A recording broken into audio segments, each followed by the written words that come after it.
नमस्ते स्कीम यानी national action for mechanized sanitation ecosystem Bharat सरकार का एक बहुत ही महत्वपूर्ण कदम है जो सैनिटेशन वर्कर्स, खासकर वो लोग जो सीवर्स और सेप्टिक टैंक्स की सफाई जैसे खतरनाक काम में जुड़े होते हैं, उनकी सुरक्षा, सम्मान और सामाजिक उन्नति के लिए लॉन्च किया गया है।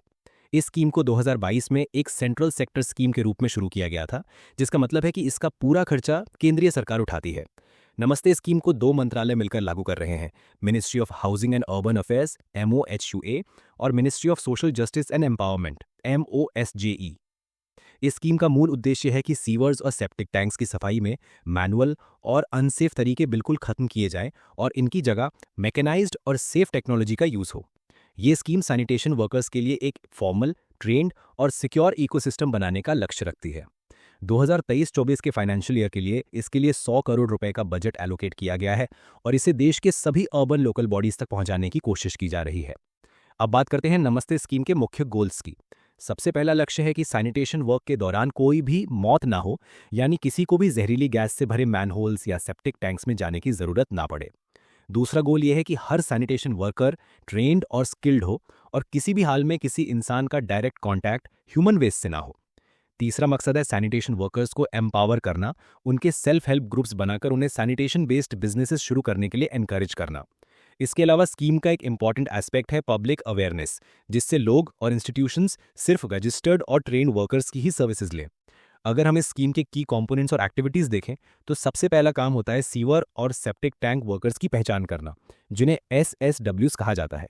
उनकी पहचान के बाद उनको ऑक्यूपेशनल ट्रेनिंग दी जाती है और पर्सनल प्रोटेक्टिव इक्विपमेंट किट्स दिए जाते हैं ताकि वो सेफली काम कर सकें। जब कभी कोई इमरजेंसी या हाईली हैजार्डस सिचुएशन हो तो सैनिटेशन रिस्पॉन्स यूनिट्स के माध्यम से मॉडर्न सेफ्टी डिवाइसेस का उपयोग किया जाता है। स्वास्थ्य भी इस स्कीम का एक इंपॉर्टेंट पहलू है। नमस्ते के तहत पहचान की गए सैनिटेशन वर्कर्स और उनके परिवार को आयुष्मान भारत प्रधानमंत्री जन आरोग्य योजना के तहत हेल्थ इंश्योरेंस कवरेज दिया जाता है ताकि उनके मेडिकल एक्सपेंसेस का बोझ कम हो सके और उनका स्वास्थ्य सुरक्षित रहे। इकोनॉमिक एम्पावरमेंट के लिए भी स्कीम में प्रोविजंस हैं। सैनिटेशन वर्कर्स को अपना खुद का बिजनेस शुरू करने के लिए फंडिंग और सब्सिडी दी जाती है, जिससे वो मॉडर्न सैनिटेशन इक्विपमेंट खरीदकर अपने काम में सेल्फ रिलायंट बन सके। इससे उनका सामाजिक और आर्थिक स्थिति दोनों सुधरती है। साथ ही स्कीम में एक इन्फॉर्मेशन, एजुकेशन और कम्युनिकेशन कैंपेन भी शामिल है, जो अर्बन लोकल बॉडीज और नेशनल सफाई कर्मचारी फाइनेंस एंड डेवलपमेंट कॉर्पोरेशन मिलकर चलाते हैं। इसका उद्देश्य है लोगों में सेफ सैनिटेशन प्रैक्टिसेस और मैकेनाइजेशन के फायदों के प्रति जागरूकता बढ़ाना। नमस्ते स्कीम का इम्प्लीमेंटेशन NSKFDC, जो कि ministry of social justice and empowerment के अंडर आती है, के द्वारा किए जा रहा है। ये स्कीम 3 साल तक चलेगी, फाइनेंशियल ईयर 2023-24 से लेकर 2025-26 तक। इसका टारगेट ग्रुप है अर्बन एरियाज में सीवर और सेप्टिक टैंक वर्कर्स के साथ साथ वेस्ट पेकर्स भी।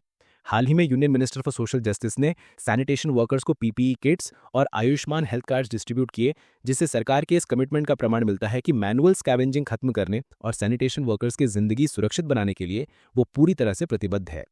आखिर में कहा जा सकता है कि नमस्ते सिर्फ एक योजना नहीं, बल्कि सम्मान, सुरक्षा और सशक्तिकरण की तरफ एक कदम है, जो उन लोगों के लिए है जो समाज के सबसे एसेंशियल लेकिन सबसे ज्यादा नजरअंदाज किए गए वर्क फोर्सेज में से एक हैं। इस योजना के जरिए mechanization, skills training, health care, livelihood support और अवेयरनेस के माध्यम से सैनिटेशन वर्कर्स को एक नई पहचान और गरिमा मिलती है।